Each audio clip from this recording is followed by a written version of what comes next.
എല്ലാവർക്കും ദീപ്താസ് കിച്ചണിലേക്ക് സ്വാഗതം. ഇന്ന് നമുക്ക് ബ്രെഡും മുട്ടയും വെച്ചിട്ട് വളരെ എളുപ്പത്തിലൊരു ബ്രേക്ക്ഫാസ്റ്റ് റെസിപ്പി തയ്യാറാക്കാം. ഇത് വളരെ പെട്ടെന്ന് എല്ലാവർക്കും ഉണ്ടാക്കാൻ പറ്റിയിട്ടുള്ള റെസിപ്പിയാണ്. അപ്പോൾ ഇതെങ്ങനെയാണ് ചെയ്യുന്നതെന്ന് നോക്കിയിട്ട് വരാം.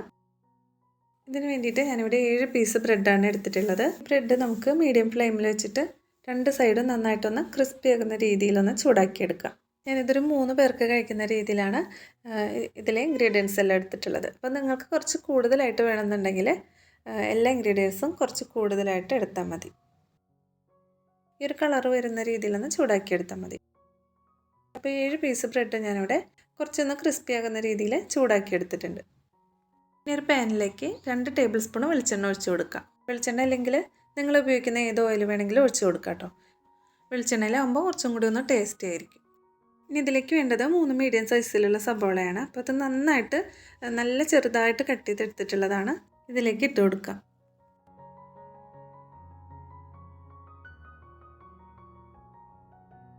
ഈ ഒരു സമയത്ത് ഇതിലേക്കൊരു 1/4 ടീസ്പൂൺ ഉപ്പ് ചേർത്ത് കൊടുക്കാം. ഉപ്പ് ചേർക്കുകയാണെങ്കിൽ സബോള പെട്ടെന്ന് തന്നെ വഴന്ന് കിട്ടും. ഇത് നന്നായിട്ട് വഴറ്റിയെടുക്കേണ്ട ആവശ്യമൊന്നുമില്ല. സബോളയുടെ പച്ചമണമൊക്കെ മാറിയിട്ട് കളറൊക്കെ ഒന്ന് മാറി വന്നാൽ മതി. ഇതിൻ്റെ കളറൊക്കെ ഒന്ന് മാറിയിട്ടൊരു ലൈറ്റ് ഗോൾഡൻ ബ്രൗൺ നിറത്തിലേക്കായിട്ട് വരുന്നുണ്ട്. ഈ ഒരു സമയത്ത് ഇതിലേക്ക് 1/2 ടേബിൾ സ്പൂൺ ഇഞ്ചി ചതച്ചതും 1/2 ടേബിൾ സ്പൂൺ വെളുത്തുള്ളി ചതച്ചതും കൂടി ചേർത്ത് കൊടുക്കുക. ഇത് രണ്ടും ഞാൻ ഒരുമിച്ചാണ് ചതച്ചെടുത്തിട്ടുള്ളത്. ഇതോടൊപ്പം തന്നെ കുറച്ച് കറിവേപ്പിലയും കൂടി ചേർത്ത് കൊടുക്കുന്നുണ്ട്. ഇനി ഇഞ്ചിയുടെയും വെളുത്തുള്ളിയുടെയും ആ ഒരു പച്ച ഫ്ലേവർ പോകുന്ന വരെ 2-3 മിനിറ്റ് ഒന്ന് ഇളക്കി കൊടുക്കാം. അതിനുശേഷം ഒരു ക്യാപ്സിക്കം കട്ട് ചെയ്തെടുത്തിട്ടുള്ളതാണ്, ഇതും കൂടി ചേർക്കാം. ക്യാപ്സിക്കം ചെറുതായിട്ടൊന്ന് വഴന്ന് കിട്ടേണ്ട ആവശ്യമുള്ളൂ. ഇതും 2 മിനിറ്റ് ഒന്ന് ഇളക്കി കൊടുത്താൽ മതി. ഇനി ഇതിലേക്ക് വേണ്ടിയിട്ടുള്ള പൊടികളൊക്കെ ചേർത്ത് കൊടുക്കാം. 1/2 ടീസ്പൂൺ മഞ്ഞൾപ്പൊടി, 1/2 ടീസ്പൂൺ മുളക് പൊടി. നല്ല എരിവുള്ള മുളക് പൊടി ആയതുകൊണ്ടാണ് ഞാൻ 1/2 ടീസ്പൂൺ ചേർത്ത് കൊടുക്കുന്നത്. പിന്നെ നമ്മളിതിലേക്ക് ചില്ലി സോസ് ചേർത്ത് കൊടുക്കുന്നുണ്ട്. അപ്പോൾ അതിനനുസരിച്ചിട്ട് മുളക് പൊടി ചേർത്താൽ മതി. 1/4 ടീസ്പൂൺ ഗരം മസാല പൗഡർ, ഇനി 1/2 ടീസ്പൂൺ ചിക്കൻ മസാല പൗഡർ ചേർത്ത് കൊടുക്കാം. ഇത്രയും ചേർത്ത് കൊടുത്തിട്ട് നന്നായിട്ടൊന്ന് 1 മിനിറ്റ് ഒന്ന് ഇളക്കി മിക്സ് ചെയ്തെടുക്കാം. ഇനി ഇതിലേക്ക് ഒരു വലിയ തക്കാളി കട്ട് ചെയ്തെടുത്തിട്ടുണ്ട്. ഇത് ചേർത്ത് കൊടുത്തിട്ട് നന്നായിട്ടൊന്ന് യോജിപ്പിച്ചെടുക്കാം. ചെറിയ തക്കാളി ആണെങ്കിൽ 2 എണ്ണം ചേർത്ത് കൊടുക്കാം. തക്കാളി വഴറ്റിയിട്ട് ഈ ഒരു പാകത്തിൽ വന്നിട്ടുണ്ട്.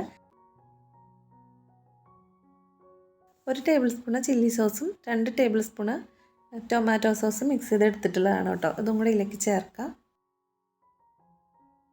1/4 ടീസ്പൂൺ ഉപ്പ് ഇതിലേക്ക് ചേർത്ത് കൊടുക്കാം. ഇപ്പോൾ നമ്മൾ നേരത്തെ സവാള വഴറ്റിയെടുക്കുന്ന സമയത്ത് കുറച്ചിട്ട് കൊടുത്തിട്ടുണ്ടായിരുന്നു. പിന്നെ ബ്രെഡിൽ അത്യാവശ്യം ഉപ്പുള്ളതാണ്. കൂടി പോവാതെ നോക്കിയിട്ട് ആവശ്യത്തിന് ചേർത്ത് കൊടുത്താൽ മതി.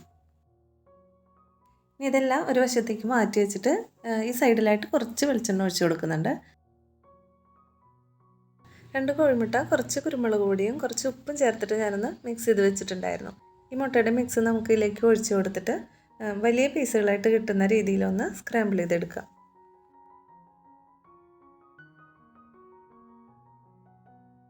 ഇനി ഇതെല്ലാം കൂടിയിട്ടൊന്ന് മിക്സ് ചെയ്തെടുക്കാം.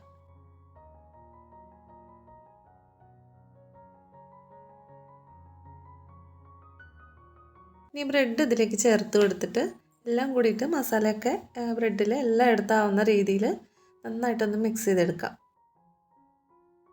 ബ്രെഡ് നന്നായിട്ട് ചൂടാക്കി എടുത്തിട്ടുള്ളതുകൊണ്ട് ബ്രെഡ് പെട്ടെന്ന് പൊടിഞ്ഞൊന്നും പോയില്ല. 2 ടേബിൾ സ്പൂൺ കൂടി ടൊമാറ്റോ സോസ് ഇതിലേക്ക് ചേർക്കാം. മല്ലിയില ഉണ്ടെങ്കിൽ ഈ ഒരു സമയത്ത് നിങ്ങൾ ഇതിലേക്ക് ചേർത്ത് കൊടുക്കണം. നല്ലൊരു ഫ്ലേവർ ആയിരിക്കും. അപ്പോൾ നമ്മുടെ ബ്രെഡ് മസാല ഇവിടെ റെഡി ആയിട്ടുണ്ട്.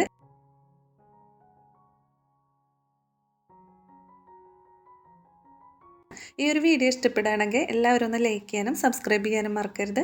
വീണ്ടും അടുത്തൊരു വീഡിയോ ആയിട്ട് കാണാം. താങ്ക്